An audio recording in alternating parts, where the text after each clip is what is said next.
നിലമ്പൂരിൽ യുഡിഎഫിനെ പ്രതിസന്ധിയിലാക്കി P V അൻവറിന്റെ രാഷ്ട്രീയ നീക്കം. യുഡിഎഫുമായി ബന്ധമില്ലെന്ന് പ്രഖ്യാപിച്ച അൻവർ പക്ഷേ ഒറ്റയ്ക്ക് മത്സരിക്കാൻ ഒരുങ്ങുകയാണിപ്പോൾ. മത്സരിക്കാൻ ജനങ്ങളുടെ സമ്മർദ്ദമുണ്ട് എന്ന് അൻവർ വ്യക്തമാക്കി. അതേസമയം അൻവറിനോട് വിട്ടുവീഴ്ചയില്ല എന്ന നിലപാടിലാണ് യുഡിഎഫ്. ഞാനിനിയില്ല, യു ഡി എഫിലേക്ക് ഞാനില്ല. ഈ ഒരു ഘട്ടത്തിൽ യു ഡി എഫിലേക്ക് ഞാനില്ല, പ്രഖ്യാപിത നയാണ്. മനസ്സിലായില്ലേ? ഞാനില്ല കേട്ടോ.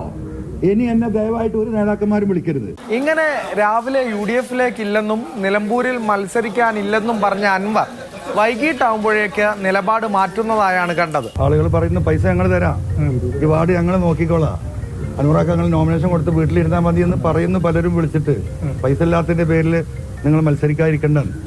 അങ്ങനെ ജനങ്ങളൊന്നായിട്ട് ഈ പറഞ്ഞതുപോലെ ഇങ്ങനെ പറഞ്ഞാൽ ഞാൻ എന്ത് ചെയ്യും? എന്തായാലും യു ഡി എഫ് അഴിയുന്നില്ല, നിലപാടിൽ ഉറച്ചു തന്നെയാണ്. അൻവറിന് വഴങ്ങേണ്ടതില്ല എന്ന് തന്നെയാണ് യു ഡി എഫ് നേതൃത്വത്തിന്റെ തീരുമാനം. ജനങ്ങളുടെ വികാരം പ്രതിഫലിക്കുന്ന ഒരു തെരഞ്ഞെടുപ്പായിട്ട് തന്നെ മാറ്റും. പൊളിറ്റിക്കൽ ഫൈറ്റാണ് അത്. യു ഡി എഫ് ജയിക്കും എന്നുള്ള കാര്യത്തിൽ സംശയം വേണ്ട. അതുമായി ബന്ധപ്പെട്ട് സഹകരിക്കേണ്ട എല്ലാവരും സഹകരിക്കണമെന്നാണ് എനിക്ക് അഭ്യർത്ഥിക്കാനുള്ളത്. എന്തായാലും നിലമ്പൂരിലെ രാഷ്ട്രീയ ക്ലൈമാക്സ് ബാക്കിയാക്കുകയാണ് അൻവറിന്റെ തീരുമാനത്തോടെ. 2 ദിവസത്തിനകം എന്തും സംഭവിക്കാമെന്ന നിലയിലാണ് കാര്യങ്ങൾ.